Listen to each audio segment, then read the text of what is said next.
Olá, pessoal. Bem-vindo a mais um episódio do Grupo de Ideias, o podcast Ateliê de Humanidades. Para quem não nos conhece, acesse ateliêdehumanidades.com. A gente vai hoje continuar a série de debates em torno da pandemia de coronavírus.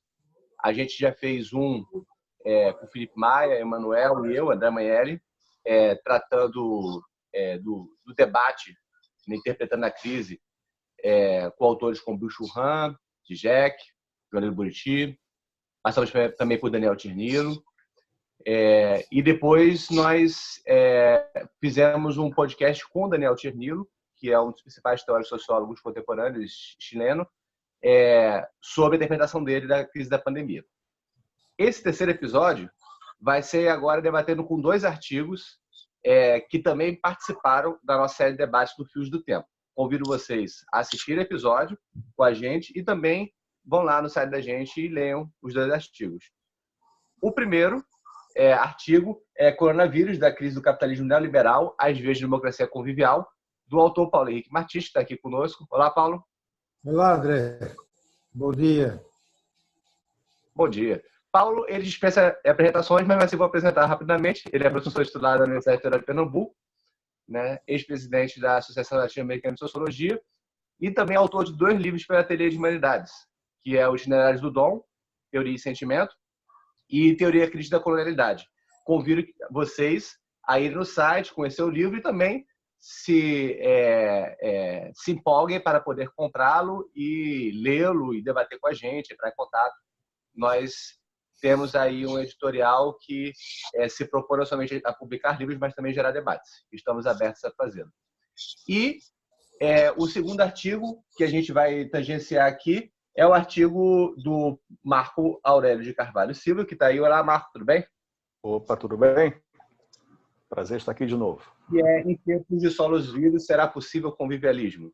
O Marco, ele é psicanalista e também livre pesquisador da Ateliê de Humanidades e professor de inglês também, né, Marco? Tem essa biface aí, biface sua. Mas é psicanalista não somente de formação, mas também clínico, né? Trabalha com clínica. Uhum. Vamos lá, pessoal? Vamos lá. Vamos lá. Bem, Paulo, vamos começar com você apresentando ao público a sua visão do processo e como que ela se vincula com a proposta do convivialismo, o Manifesto Convivialista, que está na sua segunda edição em 2020. Você, nesse primeiro artigo, você lança a bola para o debate, que agora já teve várias contribuições, já virou provavelmente um livro, né? E você que lançou a bola. Lançou a bola fazendo um diagnóstico de crise, como você faz sempre muito bem, né? E mostrando os caminhos para que se construa uma democracia convivial. Vale lembrar que você depois escreve o segundo artigo, que foi publicado mais recentemente, que amplia mais ainda a análise dos cenários pós-coronavírus, né? Então, mas esse artigo a gente não vai tocar muito por aqui. Paulo, para a gente começar a conversar, essa crise da pandemia em curso, ela explicita o quê em termos de crise mais ampla? E quais são os caminhos que você vê como sendo aqueles pelos quais a gente pode percorrer a partir de então? Então, grato, André, aí pela questão que você coloca. Primeiramente, assim, veja, gente, a análise da conjuntura, nós temos conversado sobre a importância de fazer uma análise de conjuntura, mas, ao mesmo tempo, a análise de conjuntura é super delicada no contexto em que o sistema de poder, a mídia, está tentando preservar e manter o velho, né? Então, assim, a crise virótica ela não traz assim um elemento normativo. O vírus não é o articulador de uma nova política de esquerda, por exemplo, nem de democracia, não é, né? Tem muita gente que queria isso, né? Um vírus revolucionário. Não é. Ele não é. E aí, como ele não é, ele pode ser usado em várias direções. Ele pode ser tanto canalizar, fortalecer políticas públicas mais participativas, assistencialistas, fortalecer a economia do bairro, a economia local, a organização local, comunitária, etc, etc. Em princípio, em tese, guardando a perspectiva da matriz existente, o vírus dentro da matriz existente. Eu quero depois apontar para outra coisa, que é uma ruptura com a matriz. Mas dentro da matriz existente, você poderia dizer que o vírus é um evento que aponta para fortalecer a esquerda, políticas públicas e sociais, participação, que é a velha bandeira da esquerda, como contribui para fortalecer a direita. Tem que haver um mercado competente, tem que haver um Estado autoritário, assim, as vertentes tradicionais aí do regime de direita, seja estatistas, estatizantes, ou dizer que tem que ter um mercado bem forte. Basta ver que agora chegou um avião russo com carga enorme de máscaras que veio da China, coisa enorme, o segundo avião do mundo, carregando máscaras. E esse parou em Brasília e esse negócio foi para uma indústria privada em Goiás. Entende? Então, assim, de certa forma, o mercado ele se reorganiza também para tentar manter a hegemonia do processo de enfrentamento do vírus. Esse medicamento. Cloroquina, né? Cloroquina. Isso, mas já é outra coisa. De repente, uma parte da indústria farmacêutica que está aí produzindo esse medicamento. Veja bem, que você pode estar fazendo a questão do vírus. Eles ganharam, essa da cloroquina, é interessante que eles têm um garoto propaganda agora novo, né? Que, por coincidência, é presidente da República também. Pois é. Aliás, é um moleque de propaganda. Eu vi que o Trump estimulou o Bolsonaro para o Bolsonaro assumir o seu garoto de propaganda. E aí isso deu errado o problema do Bolsonaro, não do Trump. Mas aí ele tem um ratinhos assim para teste aqui no Brasil, né? Então, veja bem, nessa altura do acontecimento, ultrapassaram a primeira surpresa apocalíptica, agora o mundo acabou, de repente o mundo não acabou, e de repente nós vemos reorganização do sistema mercantil, redirecionando certas indústrias que estavam... Eu soube até que a indústria automobilística brasileira vai produzir agora respiradores, entendeu? Então, de certa forma, a indústria também se reorganiza para atender a uma nova demanda ligada muito à questão da saúde, né? Que está redirecionando um pouco. Vão quebrar alguns setores, outros setores se reorganizam. Isso é uma saída do mercado, uma saída dentro do programa tradicional. E a esquerda seria reorganizar a participação social no bairro, etc, etc. Toda essa reflexão, ela é velha. Essa reflexão é velha. Ela simplesmente significa aumentar a ressonância de tipos de imaginários de lutas que já vinham acontecendo até aqui, mesmo no processo da crise mais ampla, né? Então, tem outra questão, eu queria deslocar a atenção para outra questão, que talvez seja a novidade. É uma novidade que já estava prevista por Ivan Illich, e que vai inspirar os manifestos convivialistas de 2013 e 2020, que é a ideia da ilimitação do modo da sociedade industrial. A ilimitação, quer dizer, a falta de não ter limites, aí vem aquela questão da hubris ou da híbris, né? Aquela questão do Prometeu, que tomou o fogo dos deuses e que depois ele vai trair sacrifício, entendeu? Então, veja bem, assim, tem uma ambição de poder, coisa que Nietzsche também já falava antes, essa ambição de poder, que ela se intensificou no século XX com o desenvolvimento da sociedade industrial. Virou uma ilimitação, um desejo ilimitado de poder e de enriquecimento, e de consumo, etc, etc. Isso é a obra do Ivan Illich, a gente sabe, não me engano, de 1976, 74, 76. A crítica da ilimitação, ela traz uma questão importante do ponto de vista ecológico e ambiental, não é? Assim, no sentido de que você tem que pensar uma sociedade que ela seja convivial, em que incorpore políticas mais distributivas, do meio ambiente, etc, etc. Mas tem algo mais importante do que simplesmente, dentro da crítica da ilimitação, que é a questão do espaço e do tempo. É como se o crescimento acelerado ele estava apontando para um esgotamento, mais cedo ou mais tarde, dado as limitações dos recursos produtivos, naturais, humanos, ecológicos, ambientais, a água doce, etc. A acumulação ilimitada ela tinha um limite, mas que a Ubris não podia observar porque ela se alimenta de sua ambição. Ela não se alimenta de uma dimensão ética com relação à humanidade, ela se alimenta de sua dimensão como uma máquina, uma ideia de uma máquina que se opera a si mesma e vai levando todos com ela. Então, essa questão da ilimitação traz esse meio ambiente, essa questão ecológica, e mais profunda ainda. O seguinte, o esgotamento de um modelo temporal e espacial de organização da vida social que era considerado como em ampliação. O tempo em ampliação, esse tempo contínuo, o tempo causal contínuo, o tempo do relógio, né? O tempo mecânico em expansão, 24 horas por dia, que é importantíssimo para aumentar a exploração do trabalho, para controlar a exploração do trabalho. Então, você tinha um tempo de exploração também considerado ilimitado.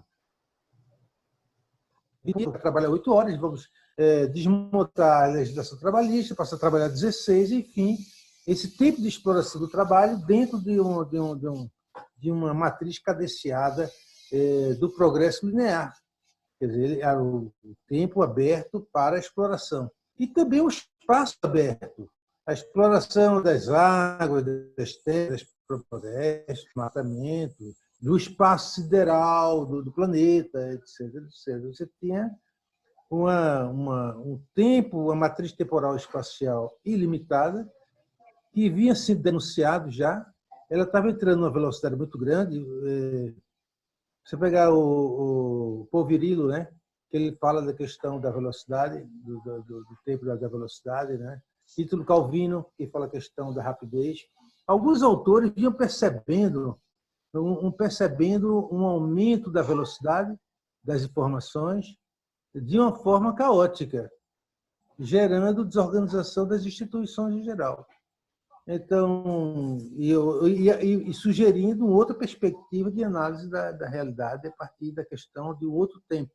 Não o tempo cadenciado, mas um tempo que está em mais veloz, as coisas acontecem com mais velocidade, e, de fato, nós estamos observando isso, desde que saiu a informação do vírus 2 meses atrás, 3 meses, até agora, como se mudou o mundo, como o mundo já está alterado. Então, eu penso assim, que essa questão da mudança da matriz temporal espacial, ela abre uma perspectiva unitária, a perspectiva do controle total sobre os indivíduos, 1984, Orwell, né? É uma perspectiva do controle total. Ela abre também outra perspectiva de que eu chamo a revolução do intimismo. A revolução do intimismo, que na medida que o espaço-tempo ele se fecha sobre pequenos espaços de sobrevivência, e você sai da matriz aberta, espacial-temporal, você cria uma outra matriz que pode proporcionar uma revolução do intimismo, que eu chamo, que é diferente da revolução da intimidade. A ideia da revolução da intimidade é a liberação dos corpos, da sexualidade, no final, no segunda parte do século XX, e que depois ela foi corrompida, digamos assim, pelo mundo das aparências virtuais, né? As relações deixaram de ser íntimas, as relações passaram a ser padronizadas por dispositivos virtuais. E as pessoas deixaram de se falar, de se tocar, de se amar. Relações interpessoais foram degradadas, e aí a revolução da intimidade ela foi, de certa forma, ela foi comprometida. E aí eu acho que agora tem uma possibilidade de uma revolução, não da intimidade, mas uma revolução do intimismo. As pessoas têm que criar novos modos de viver seus confrontos. Os confrontos interpessoais dentro de um espaço fechado, e você poderia viver só em outros espaços do consumo, em outros lugares, e de repente você é obrigado à presença física, à vivência física direta dos espaços e do tempo, o tempo encurtado, que é um tempo que você não sabe o que vai ser amanhã, daqui a um mês, um espaço encurtado, que você não pode sair. Então, leva ao que eu chamo a possibilidade de uma revolução do intimismo. Eu diria que isso seria a perspectiva, um desdobramento da questão do convivialismo. Convivialismo não só como uma ética ou como uma utopia, mas o convivialismo como um novo modo de construção dos conflitos e das alianças a partir do encurtamento do tempo e do espaço em situações limitadas que as pessoas são obrigadas a se reposicionar para além das estruturas do ego para tentar reencontrar modos de convivência coletiva. Isso é, como diria, é o que se abre que eu vejo no Manifesto Convivialista. Mas, ao lado disso, tem a máquina, o sistema tentando ampliar o controle total sobre as pessoas para tentar, enfim, digamos assim, trazer que a experiência do vírus seja uma experiência de aperfeiçoamento tecnológico, mercantil e estatal. Entende? Então, são dois modelos possíveis, com o encurtamento do tempo espacial, também fica mais fácil também o exercício do controle tecnológico pelas máquinas da vida dos indivíduos. Mas, ao mesmo tempo, é nesses espaços encurtados, nesse tempo encurtado, que as pessoas têm condições de refazer as suas prioridades, seus valores, suas emoções, as suas condições de convivência com o outro. Você apontou vários pontos, Paulo, que permitem fazer excelentes links com o próprio texto do Marco, com as reflexões que o Marco está fazendo também. Antes de falar sobre os pontos que eu identifiquei, já percebi que você já avançou mais ainda na sua reflexão agora, né? Você trouxe a questão do tempo, do espaço, dessa reformulação possível do tempo do espaço limitado, do tempo limitado para um limitado, que eu acho que também traz mais contribuições ainda. Antes de falar sobre isso, vale só sinalizar para quem ouve a gente e não conhece muito bem o assunto, que o convivialismo ele tem certos princípios, né? Princípio de comum humanidade, princípio de comum socialidade. O segundo manifesto traz o princípio de comum naturalidade, traz a ideia que normalmente se esquece muito, que o convivialismo ele defende a possibilidade, o princípio de oposição recíproca controlada, né? Então, as pessoas elas se opõem. Essa oposição ela é baseada no princípio da possível individuação. Cada um tem direito a se individuar e até se opor um com o outro. A questão é como controlar a ubris, como controlar o excesso que o Paulo disse, né? E o Paulo já trouxe aí essa questão, né, falando que existem esses dois caminhos, digamos, mais de direita e mais de esquerda possível de sair desse mundo. E na perspectiva convivialista, a gente, para pensá-la, depende de reconfigurar ou repensar a temporalidade, o regime de temporalidade que nós vivemos, o regime de espacialidade que nós vivemos, e também, eu acho que isso vai percorrer o nosso episódio, o regime afetivo, a dimensão emocional e afetiva, né? Para a gente puxar com o texto do Marco e com as reflexões do Marco, o que eu posso te propor, Marco, é o seguinte: para um possível caminhamento para uma sociedade convivial, a gente precisa, né, dado que os vírus não são agentes históricos, eles não detêm praxis, né? O coronavírus ele não é um agente histórico de revolução.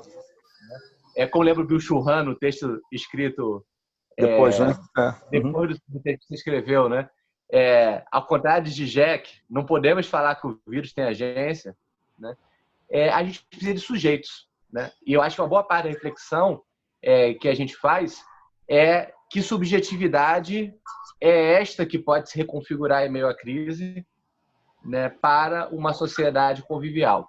Isso envolve, sim, uma possível reconfiguração da relação de tempo e espaço, e também, para já te dar aí um gancho interessante, né, a revolução do intimismo traz uma possibilidade, né, de estar vinculada às transformações existentes desde a década de 60 até hoje. Ela possibilita, de repente, uma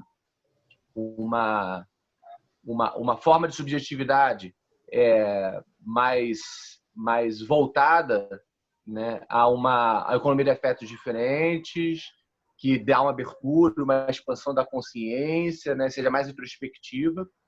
Só que você, Marco, e eu também cheguei a trabalhar nesse registro com você, a gente sabe que também existe a tirania da intimidade do Sennett, né? Sim. E toda uma questão da intimidade que está próprio do regime narcisista de personalidade de motivação, que é aquele da sociedade capitalista neoliberal que pode ser reforçado. Sim. Que é o regime dos solos, né? Então, assim, como é que você pensa, né, nessa mudança possível para a cidade convivial, né, de onde a gente está partindo e para onde a gente pode ir, né?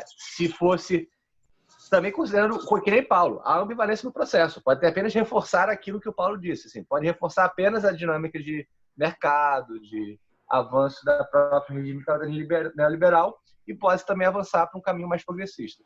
Como é que você lê a situação aí, já fazendo esse diálogo com o Paulo? O artigo, o artigo que eu escrevi, ele foi inspirado na leitura que eu fiz do texto do Paulo Henrique, né? Que justamente o que seria a consequência dessa pandemia, né? O que isso vai causar na gente. Então, como Freud nos lembra, né? Quer dizer, tudo é sempre a posteriori, só depois que a gente pode olhar para ele, né? Só depois que a gente pode olhar para trás e ver, né, o que estava em jogo ali. Eu me lembrei de 11 de setembro, né, do ataque às torres de Nova York. Então, eu comecei o artigo falando daquilo, porque foi exatamente durante o ataque da segunda torre que nós nos demos conta que a gente pôde ver aquele ataque em tempo real, né? Logicamente, isso já existia antes, mas a gente se deu conta ali que viu, né, aquela segunda torre sendo atacada em tempo real. Bom, o desdobramento disso foi vários, foi plural, né? Quer dizer, tivemos 1000 problemas no mundo e tal, né? Atingiram lá o grande império capitalista, os Estados Unidos e tal, mas o que me chamou a atenção é que, a partir daí, as pessoas também, talvez por isso, começaram a querer mostrar a sua individualidade, a sua intimidade, digamos assim, mas a intimidade no virtual. Então, quis mostrar, eu estou comendo, posto uma foto. Eu estou indo não sei aonde, posto uma foto. E as redes sociais começaram, né, a partir daí, a pipocar, né? Foi uma coisa muito interessante, né? Quer dizer, hoje em dia, as pessoas elas estão o tempo todo comunicando o que estão fazendo, com quem está fazendo, em tempo real, né? Estão muito mais interessadas, talvez, num exibicionismo virtual do que propriamente ter uma experiência, né? Experimentar uma comida que come, uma conversa que tem, etc. E tal. Então, isso tem que ser sempre mostrado, né? Isso vai exatamente na mesma linha do Sennett, quando ele fala que, lá nos anos 70, ele escreve o livro dele sobre o declínio do homem público, né, que há realmente um afastamento dessa ideia de uma possibilidade de convivialismo, né, pelo que eu entendo, né, do termo, né, da possibilidade de ocupar as ruas. E, a partir disso, os homens começaram a ficar mais no campo privado. Então, houve uma separação do privado do público, ficou muito acirrado isso. Então, isso desde aquela época, com o advento da internet e com a consciência, tomada de consciência de que podemos ver o que está acontecendo no mundo em tempo real, como aconteceu em 2001, né? Eu acho que ficou muito mais exacerbada a ideia de uma individualização, de uma intimidade estranha, né? No sentido de que o outro participe enquanto eu deixo, né? Que a partir do momento que eu não quero, eu vou, bloqueio ou deleto, né? Mais ou menos como funciona, né? E menos essa sensação de ocupar o espaço público, né? Então, o espaço público, em muitos lugares do mundo, a gente vê isso, ficou meio que vem em segundo lugar, né?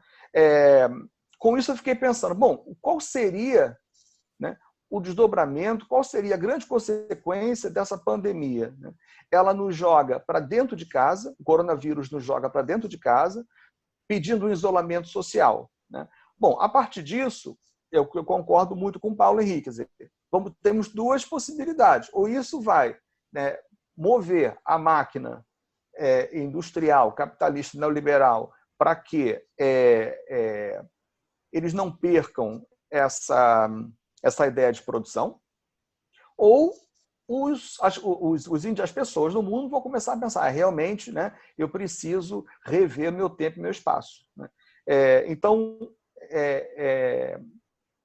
o que me chama a atenção é, no momento, né, onde, durante muitos anos, talvez alguns séculos, tem havido uma mudança de uma posição mais pública para uma posição mais privada, como é que, de repente, né, a gente pode fazer o caminho inverso, sair de uma tendência sócio-solis, né, como eu escrevo no artigo, né, e reverter isso de solis para sócios, né? Começarmos a ter mais uma ideia de que não, é importante eu saber se meu vizinho está bem, é importante eu saber se o outro não está doente, precisando de alguma coisa, porque se alguma coisa acontecer com ele, isso vai me afetar também. Então, eu preciso cuidar do outro para que eu possa me cuidar. Para mim, isso seria uma tomada de consciência mais interessante, né? Que essa individualização exacerbada de tantos anos, né? Deveria começar a repensar. Né? Porém, a gente não sabe, eu não sei realmente. Às vezes eu fico bastante em dúvida. Será que depois desse isolamento social, nós não vamos ficar cada vez mais introspectivos e preocupados conosco mesmo, né? Bom, isso é um ponto que eu não sei realmente se nós conseguiríamos pensar uma subjetividade que possa voltar a se dar bem, a existir e a exercer os seus desejos e os seus medos e tal, numa coletividade. Né? É a ideia, por exemplo, de Marcel Gauchet, né? Que nós possamos ser o grande, ele já falou isso muito antes do coronavírus, né? É o grande objetivo de qualquer tipo de tratamento psicológico, né?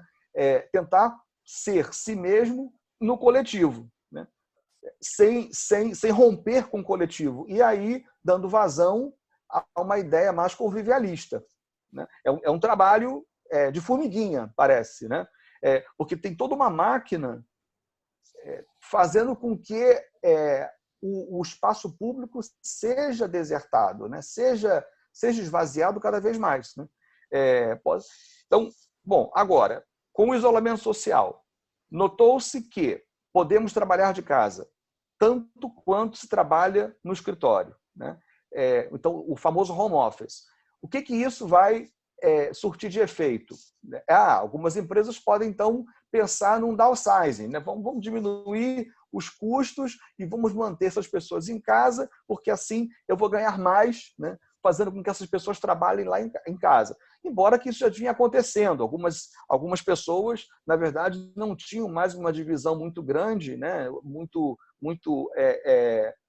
perceptível do trabalho e da casa, porque no momento que as pessoas chegam em casa, continuam trabalhando. Basta ver o pessoal do mercado financeiro. Eles não dormem. Né? Estão o tempo todo querendo saber se a bolsa lá na Índia, na China, na Rússia, não sei aonde, despencou ou vai subir no dia seguinte. Então, como tem a questão do fuso horário, muitos não dormem. Né? Como o pessoal do TI também. Né? Precisa o tempo todo ter vários turnos, para aquilo ali nunca pode dormir. Né? Então, não é só Nova York que não pode dormir. O mundo não pode mais dormir. Né? No tocante à questão da subjetividade, eu acho que volta aí o grande...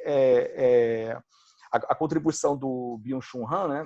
Esse filósofo nascido na Coreia do Sul, morando lá na Alemanha há muitos anos, ele acha que... ele teoriza que o mundo ele saiu, né, de uma negatividade para uma positividade, ou seja, tudo ficou da ordem do possível. Se você não pode, se você não consegue, é porque você não chegou lá ainda. Então, esse é um problema seu. Você tem que trabalhar, né? A ideia que ele tem, que o homem deixou de ser homem para ser um projeto. Então, ele deixou de ser sujeito para ser um projeto que não tem limite. Né? E isso muito muito incentivado, muito alimentado pela ideia capitalista neoliberal. Né? Então, eu sou um projeto de mim mesmo. Né? E ele, inclusive, critica as psicologias, né, que, de certa forma, favoreceram para que o homem ficasse nessa ideia de um projeto. Ele nunca estará completamente... ele não chega ao seu limite. O limite não existe. O limite é o céu, né? Ou para além dele. Então, ele acha que isso é um perigo. Com isso... E muito referenciado em si mesmo, né? Em si mesmo. E muito referenciado em si. Muito referenciado em si mesmo. Quer dizer, alguma coisa que o Sennett aponta lá atrás, nos anos 70, né? Ele, de certa forma, ele corrobora com essa ideia de o homem deixando de ser um sujeito para ser um projeto. Então, nessa linha, respondendo mais ou menos o que você perguntou, a ideia é, bom, será que a gente conseguiria, a partir desse evento, de algo invisível, né, mas que sabe que está lá, você sente os efeitos dele, né, de acordo com Lacan, seria o próprio irrupção do real, né, aquilo que não tem representatividade, né, e que não quer se representar, você só vê os efeitos dela.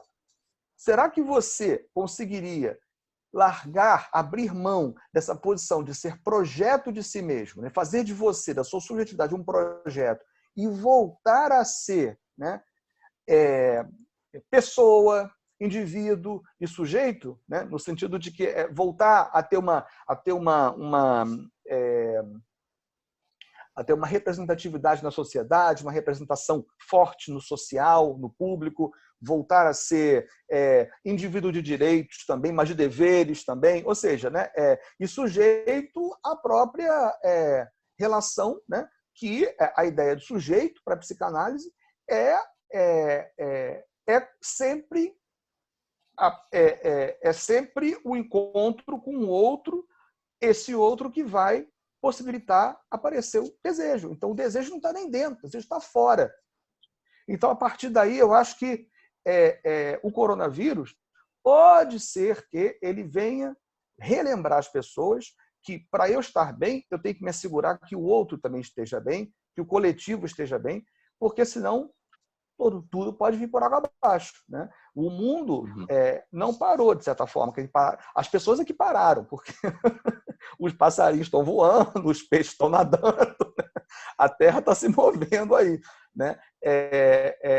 A gente é que teve que fazer uma retirada estratégica, né, para repensar o que nós estamos fazendo com esse público, com esse coletivo.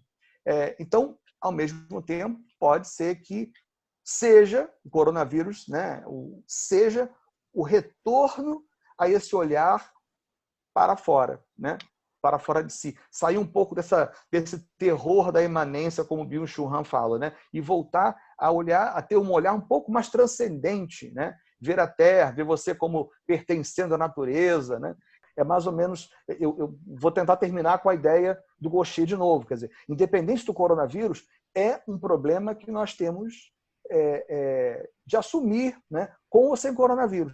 É tentar ser você, né, tentar ser si mesmo no coletivo. Né? Então, a ideia de uma sociedade mais convivialista, ela se faz muito necessária. Assim, né? Não sei como é que a gente vai aprender, ou se vai conseguir aprender sofrendo menos, né, ou sofrendo mais. É o que a gente vai ver, não sei. Né? Vamos torcer que que a gente volte a ser pelo menos sujeito e menos projeto, né? Mais ou menos, né? Não sei se respondi a sua pergunta, aí é uma pergunta difícil. Subjetividade em tempos de corona. Paulo, eu lembrei bastante, assim, ele acaba tendo muitas coisas relacionadas à dádiva, reconhecimento e tudo mais, né? Eu acho que... O que você tem a refletir a respeito dessas coisas?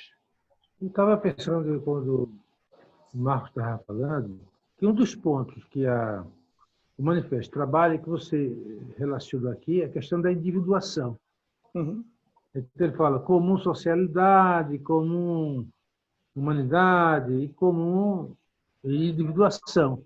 Mas, de fato, não é um tema que é muito explorado dentro do manifesto. a individuação como um processo coletivo. É um pouco citado, mas não é aprofundado. Eu acho que isso tem um pouco a ver com o modo como as ciências sociais, eu venho até agora trabalhando na questão do sujeito. Eu acho que tem muita ênfase na questão do papel social. Inclusive, os movimentos mais recentes, movimentos derivados do feminismo mais recente, derivados, movimentos pluralistas, eles, em vez de trabalhar a questão da individuação propriamente dita como um processo coletivo, ou seja, a abertura do sistema psíquico, promovendo uma revolução molecular no meu nível de relacionamentos interpessoais ou coletivos e profissionais, etc., etc. E aí o grupo se apresenta não como um papel social, mas o grupo se apresenta como um agente de construção do desejo, da imaginação, etc. Eu acho que as ciências sociais e a sociologia em particular investiram muito na questão dos novos papéis sociais. Entende? Então, feminista negra mexicana, feminista negra mexicana lésbica, feminista negra mexicana lésbica com um pé só. Então, isso são papéis, são condições psicológicas e culturais que, na verdade, dão uma sofisticação à questão dos papéis sociais. E, então, eu acho que a sociologia não conseguiu sair dessa história dos papéis sociais e entrar mais fundo na discussão com a individuação, que teria um diálogo com a psicanálise também mais aprofundado para trabalhar a questão do sujeito. Se sentiu fascinada, veio Foucault, leitura da psicanálise, mas de uma forma que não abandona a questão das políticas identitárias baseadas em papéis sociais sofisticados, como se na base da revolução, dos costumes, da cultura, etc., etc. Mas papel social é papel social. Papel social é papel social. Exato. Se eu me sinto negro, eu me sinto branco, se eu me sinto ruivo, se eu me sinto louro, se eu me sinto baixo, se eu me sinto alto, se eu me sinto assim, são papéis sociais construídos a partir de indicadores psicológicos e culturais e políticos que me posicionam como se eu fosse aquilo. Você não é aquilo. Você não é exatamente a negra lésbica com um braço só. Você é outra coisa. Mais do que isso, a sua questão não é ser como você viver a negritude e o racismo sem você se humilhar ou você construir uma presença de capacidade de observação, de ação política e cultural, apesar de ser negra e não entrar no racismo. Como você entrar na questão da construção de sua individuação, porque você é mulher e foi massacrada pelos homens durante a história, etc., etc., e eu não ficar presa da raiva, que é gerada pelo papel social, mas eu entrar na questão da individuação. Aí eu acho que a dádiva já vinha trazendo essa questão, sabe, André? A dádiva já vinha trazendo essa proposta de sair do papel social. Porque quando você trabalha a questão da ritualização de relacionamentos, modos de construção de contratos objetivos e práticos entre indivíduos, entre comunidades, você não está em papel social. Entende? Não basta dizer, eu sou tribo A, tu é tribo B. Ok. Tu é tribo A, eu sou tribo B, mas tem um contrato a ser estabelecido entre nós que implica sacrifícios, que implica renúncias, que implica presentes, que implica gentilezas, que vai além da minha posição do que eu acho que eu sou, meu papel social. Entende? Então, eu acho assim que a dádiva traz uma perspectiva de olhar a individuação como um processo coletivo, psíquico, histórico, cultural, jurídico, coletivo. E sair dessa questão de função social e papel social. Então, eu acho que o movimento feminista, nos últimos tempos, ele ficou muito revanchista, né? Eu vejo muito as mulheres, não, porque os homens nos massacraram, porque os homens fizeram isso, o poder dos homens, e os homens... Entende? Aí você começa a entrar numa espécie de uma dor, a dor do papel. Não é a dor do sujeito que observa a realidade, é a dor do papel. Como eu me identifiquei como mulher negra, mexicana, então, na dor da história da mulher negra mexicana, você entra numa questão de memória, de aprisionamento de memórias, que não é um fato de construção da individuação. E aí eu vejo que a individuação ela é molecular, no sentido que ela rompe com padrões de comportamento e de relacionamento, ela é molecular, mas ela é transacional, ela é relacional, por excelência. essa revolução molecular ela não acontece se não houver condições objetivas para assegurar o pluralismo da dádiva. Se a dádiva é interrompida pelo fascismo, pelo terror, pela a eliminação dos direitos de convivência, etc., você entra na humilhação, no processo de humilhação, de desindividuação da humilhação.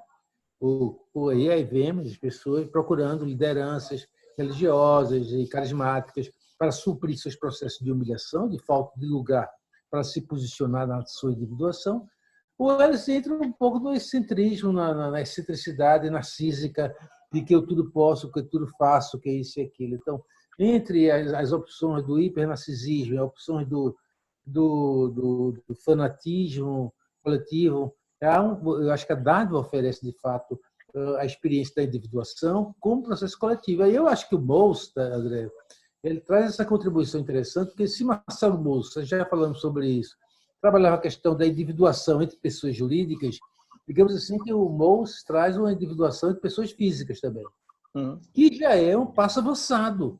Ou seja, já houve uma individuação entre 1920 e 1980, no sentido do desenvolvimento da democracia, assegurando a participação, pluralismo, capacidade deliberativa, discursiva, etc., que foi construindo essa individuação social. Então, quando os intérpretes dos anos 80 trazem a questão entre próximos, entre desconhecidos, é porque houve um avanço da individuação dos anos 20 para cá. Agora, isso não é dado gratuitamente pela natureza, não é, entende? Isso é construído socialmente, culturalmente, mas isso é construído como um sistema contratual. É um contrato individual e coletivo no sentido de circular generosidades, gentilezas, signos e símbolos de construção da vida afetiva, familiar, comunitária, etc., etc. Aí eu acho que esse ponto não foi bem explorado no manifesto. A individuação poderia ser o grande ponto de ruptura, talvez seja a base para o terceiro manifesto, a partir de agora. Entende? Você já trabalhou a questão normativa, novo humano, nova socialização, etc., mas entender que a individuação não é a individualização, não é a busca de uma saída narcísica. A individuação é uma revolução molecular que pode não acontecer. Basta você interromper os elementos contratuais jurídicos e políticos e morais que asseguravam a individuação. Se ela é interrompida, como o campo de concentração, você tira o campo de concentração, grandes pintores, grandes pianistas, grandes industriais, comerciantes, etc. Todo mundo no campo de concentração. Não valeu mais nada. Zerou o jogo. Zerou para a esquerda. Entende? Então, para a individuação acontecer como revolução molecular, ele exige um sistema de dádivas coletivas que vão implicando e ampliando, envolvendo as pessoas em trocas contratuais que valorizam, digamos assim, as virtudes da obrigação coletiva, da confiança, da gentileza, etc., etc.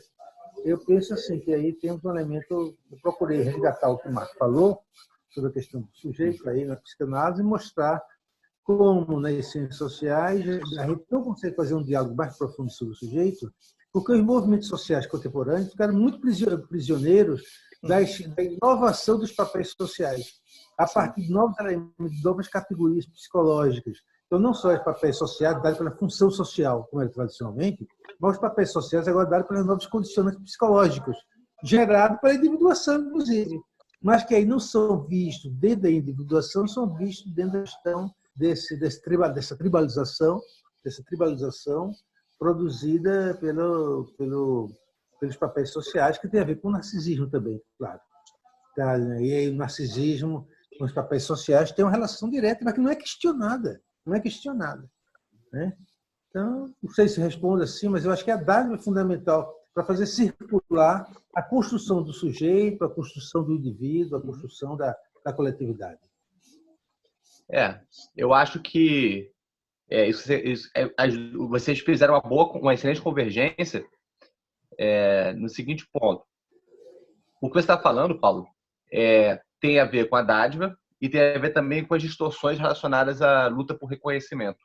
Uhum. Eu acho que o Axel Honneth ele teve um papel fundamental na construção do quadro normativo da teoria do reconhecimento, né? De como que entende-se a gramática moral dos conflitos sociais e tudo mais. Porém, você, quando analisa também a realidade, né, como ocorrem as lutas por reconhecimento das mesmas, a gente percebe que uma parte delas estão associadas a isso que você falou, a lógica dos papéis sociais e uma economia de sentimentos morais tristes, né? Uhum. Raiva, rancor, ressentimento, ódio, né? Tanto a direita quanto a esquerda.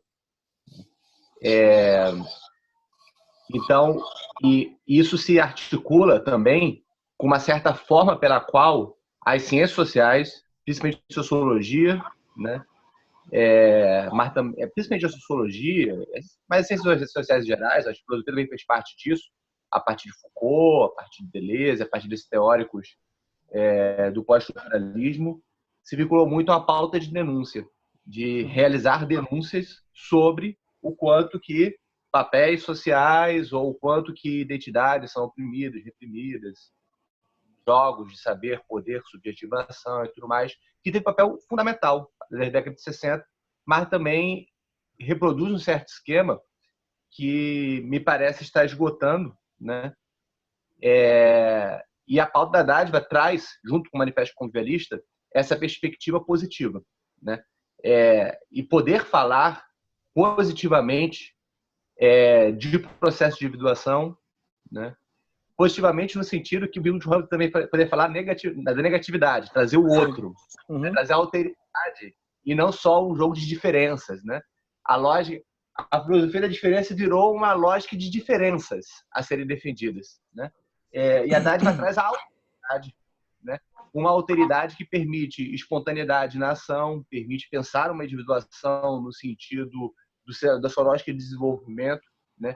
Em que eu me individuo na relação com o outro, Sim. né? E a partir também do outro, mas um outro que não é um papel social apenas, né? Uma alteridade, né? Você tem um campo de reflexão e de práticas, né? Que traz uma dimensão afetiva positiva, né? E uma concepção de reconhecimento também positiva, né? O próprio Allan Kardec, quando ele pega a questão da dádiva para pensar o reconhecimento, ele fala muito disso, assim. O risco da discussão do reconhecimento cair muito no direito a ser reconhecido, né? Mas você dar o reconhecimento a todos como direito ao mesmo tempo eliminar a própria ideia do que é reconhecimento. Reconhecer alguma coisa é dizer que alguma coisa hierarquicamente é melhor do que outra coisa, né? A lógica de reconhecimento é de hierarquização. Então você tem que saber que lógica é essa que permite hierarquizar as coisas, né? E o Allan Kardec traz a questão da dádiva, né? Deve se reconhecer por aquele que dá mais generativamente, ou seja, como aquele que permite que realize processos de potencialização em comum, de construção de uma coletividade onde as pessoas possam aflorar a sua individualidade, né? Então, a dádiva permite melhor esclarecer que concepção de reconhecimento é positiva, né? E que reivindicação do reconhecimento, né? Ela tem validade, né? Porque se você dissemina a ideia de que todo mundo tem que ser reconhecido pelo que ele beleza. Então, por que não um pedófilo vai dizer eu quero ser reconhecido pela minha individualidade? Ou sei lá, um Bolsonaro dizer eu quero ser reconhecido pela minha... vamos fazer parte do movimento de reconhecimento da minha forma de ser. Reconhecer o grande, brilhante Ustra, né? Então, sim, não dá.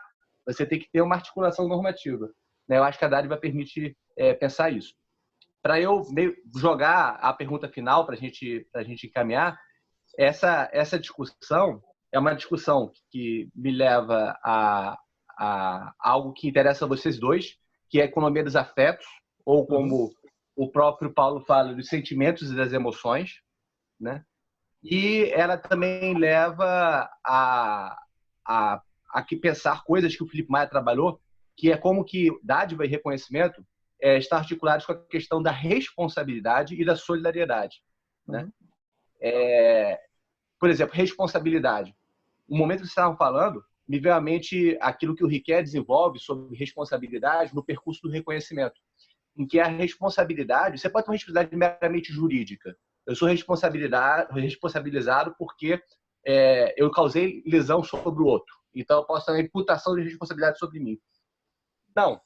Isso é uma questão importante em tempos de pandemia também, né? Que pode levar, por exemplo, a responsabilização jurídica de pessoas que se recusam a fazer o isolamento social, né? É uma coisa que hoje em dia está aí sendo discutido sobre a obrigatoriedade ou não.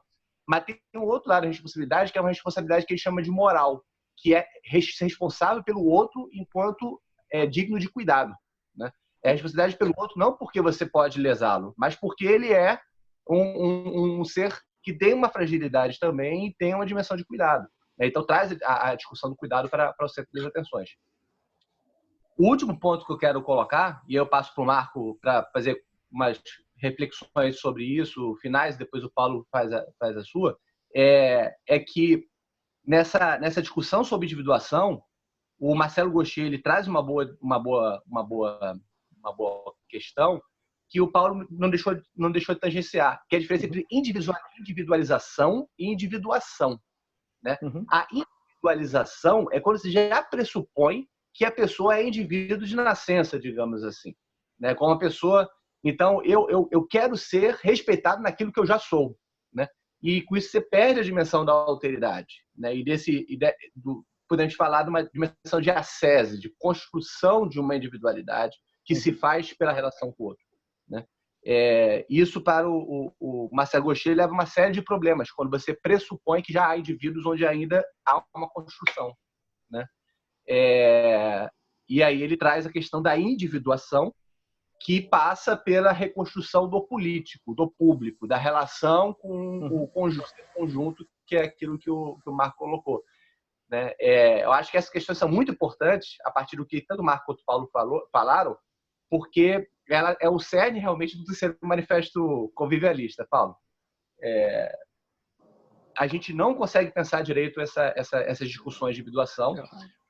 Você sugere isso, Marcelo Gaucher sugere da psicanálise pegar essa pauta para ela. Né? A gente poderia falar também que a sociologia e a antropologia também precisam pegar essa discussão. Né? Porque a gente pressupõe muito a existência já de indivíduos que são desrespeitados, que são não reconhecidos e tudo mais e tal, mas que indivíduos é este nessa sociedade, né? E como que eles se constroem, como que eles devem ou podem, ou como é desejável construir relações. Isso é importante, questões são relacionadas ao bem comum, a relações justas, relações afetivamente positivas, e as ciências sociais não conseguem pensar isso, no meu entender. Eu achei assim, o Paulo tocou num ponto muito interessante, você esclareceu muito bem, né? Que nós temos que pensar em individuação e não a individualização como uma saída, né, para a subjetividade. Eu acho que a conversa acabou, né, tocando no que é mais central, né, nesses artigos todos que têm sido escritos, né? Realmente, assim, conforme vocês estão falando aí, eu lembrei que uma coisa que a gente sempre aprende nas aulas de psicanálise é que a psicanálise ela não é uma terapêutica do bem-estar, ela é uma terapêutica do mal-estar, né? Então, que mal-estar é esse? O fato de você ter que renunciar muita coisa do seu desejo por causa da cultura, né? Então, e aí eu acho que esses movimentos, né, pegaram carona também muito nisso, ou a psicanálise pegou carona nos movimentos, para denunciar justamente essa renúncia. E o quanto essa renúncia me fez mal, no sentido de que me colocou num papel social inferior, ou triste, ou negativo, etc. E tal. Mas não faz, né, necessariamente uma ascese, como você falou, né? Maiane, né? Não bota você para um outro campo, né? De sair um pouco desse olhar muito para si e olhar mais no campo do social mesmo, né? E num processo que é um processo social, que seria o que o Paulo Henrique falou da individuação, né? E não da individualização, que iria fazer uma subjetividade muito mais hermética, né? E que parece não ter nenhum tipo de comunicação com o coletivo, né? Isso aí, sem dúvida nenhuma, tem que ser muito bem trabalhado. Eu já tive casos, por exemplo, dentro do consultório, que chegavam para mim e falavam assim: eu não tenho o que dizer hoje, que eu não tenho que falar, eu não tenho nada de mal para falar. Né? Então, e aí mostra também o perigo de você acreditar realmente que as terapêuticas da psicologia e da psicanálise, elas só podem lidar com aquilo que causa um transtorno, né? A Eva Luz, que eu fiquei sabendo nessas leituras que eu fiz aí, né, dos textos, né, do Chernilo e do Paulo Henrique, que também faz parte do movimento convivialista, né? Ela diz que esses grupos terapêuticos que muitas pessoas vão lá nos Estados Unidos, que vão procurar e tal, para conseguir ser uma pessoa melhor, se você chega lá e fala: bom, eu trabalho muito e não tenho tempo para minha família. Né? Você tem que, então, dar tempo para a sua família, porque você está abrindo mão do tempo com a família para o trabalho. Mas se você chega lá e fala: eu não trabalho e só fico com a família. Não, você tem que trabalhar. Ou seja, eles vão sempre escutar aquilo que não foi ainda... não chegou ao seu apogeu, não foi trabalhado. Então, ele está sempre procurando alguma coisa errada ou que não vai bem no outro, né? Então, ela descreve isso muito bem o amor no tempo na era do capitalismo, né? Ela dá esses exemplos muito interessantes que a psicologia e a psicanálise ajudaram a propagação de uma ideia, de um projeto, né? De que você é um projeto a ser trabalhado, né? Mais ou menos o que o Byung quer dizer. Então, trazer a dádiva, né? Como vocês estão falando muito bem, para o campo desses saberes, né? Realmente olhar para além desses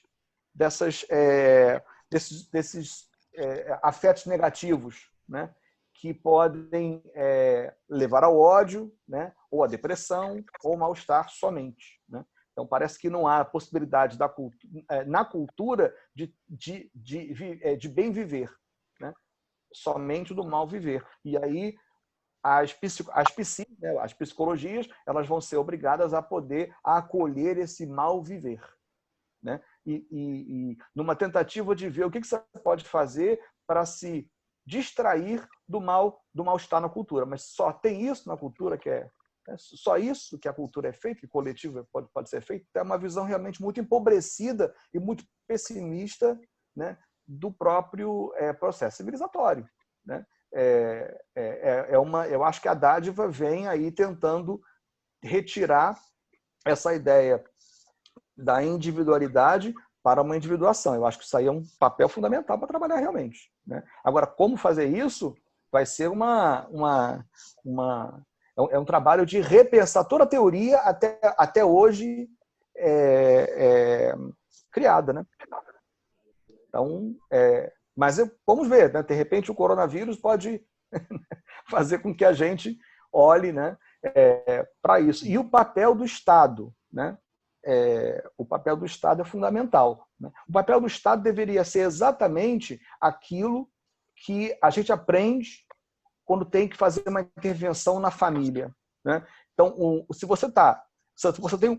se um membro da família tem algum problema, o psicólogo ou o psicanalista tem que intervir de uma maneira de procurar ali agregar todos os membros da família. Eles são diferentes, mas eles fazem parte de uma família. Então, tem as diferenças, tem as brigas, tem as confusões. É como um pai ou uma mãe, né, que vê lá os irmãos brigando e fala: olha, não quero saber quem está errado, quem começou a confusão ou não. Vocês são os irmãos, vocês são diferentes, vocês que deem um jeito e vão ter que se falar.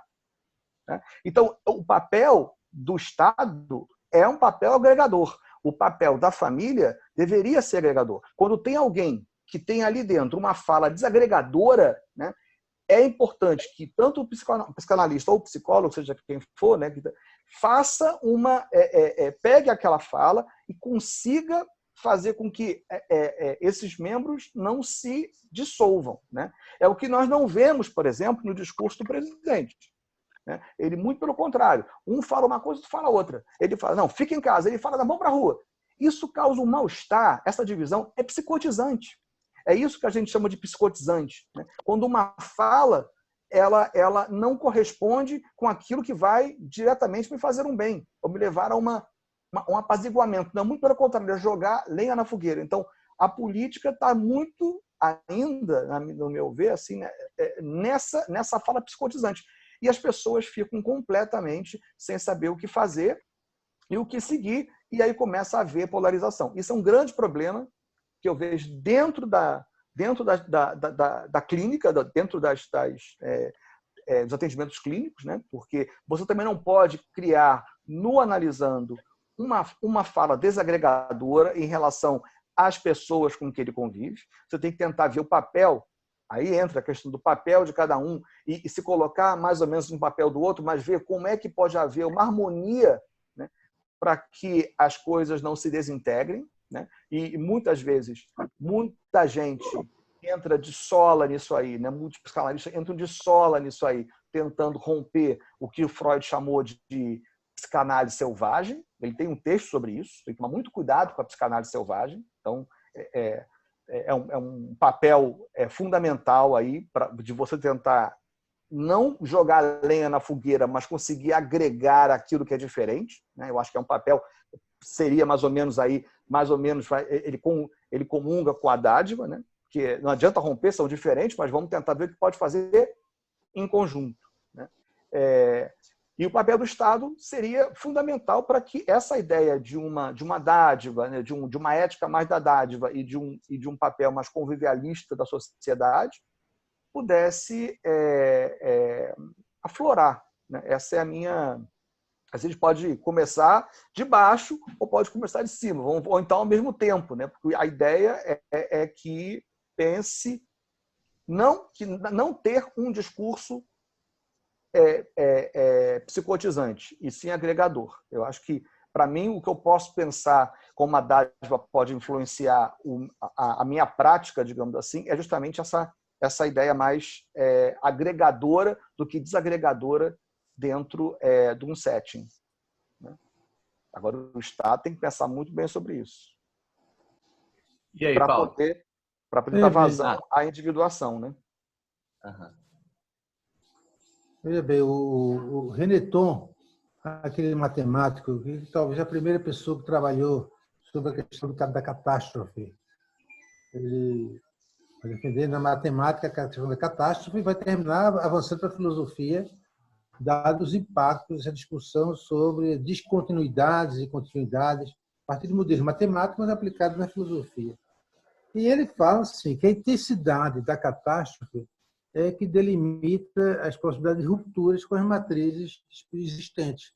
Sempre é uma perspectiva de continuação de alguma coisa que existia, uma memória, para um modo de fazer, de ser, que se mantém mesmo na catástrofe, entendeu?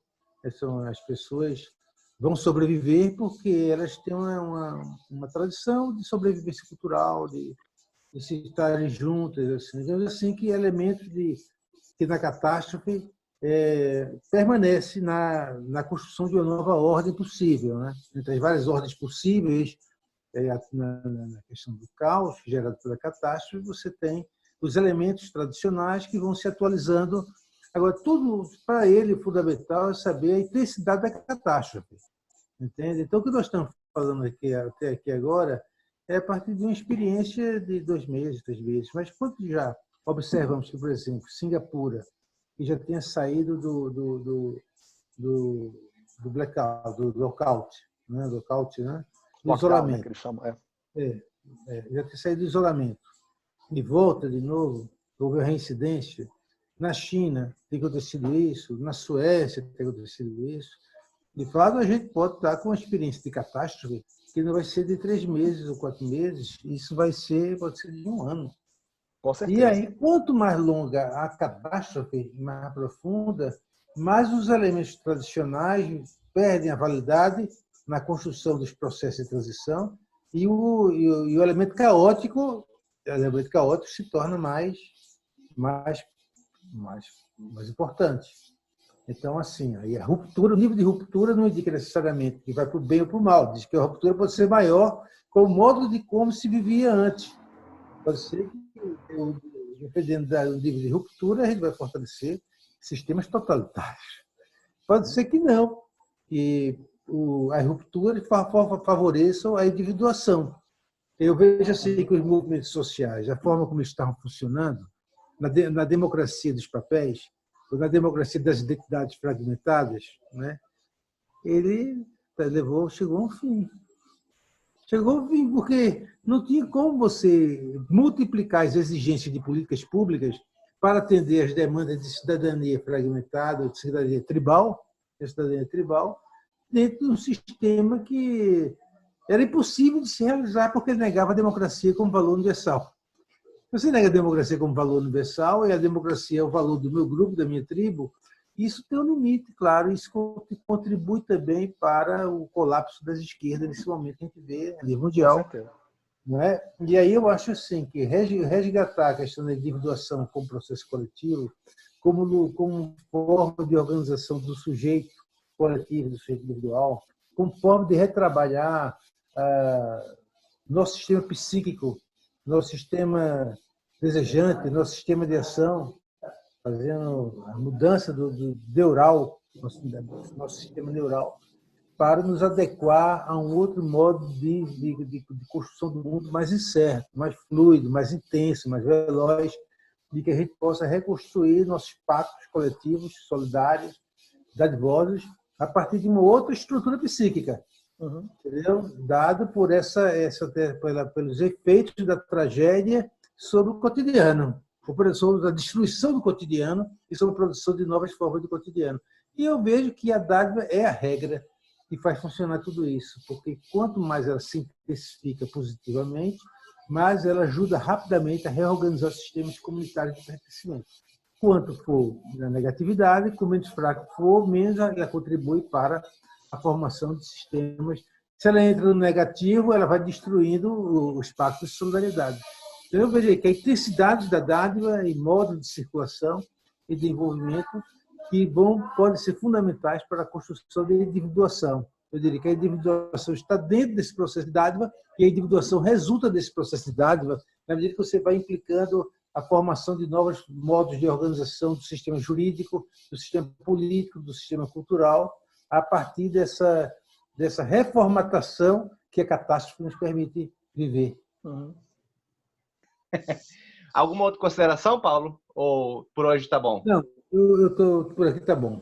Tá bom. E Marco? Também está ótimo. Tá ótimo. Tá bom? Então, tchau. Gente, foi um prazer. Muito obrigado. Excelente episódio, excelente papo. Até a próxima, então. Até a próxima. Obrigado aí pela participação também. Tchau. Tchau aí, Marco. Tchau, Paulo. Tchau.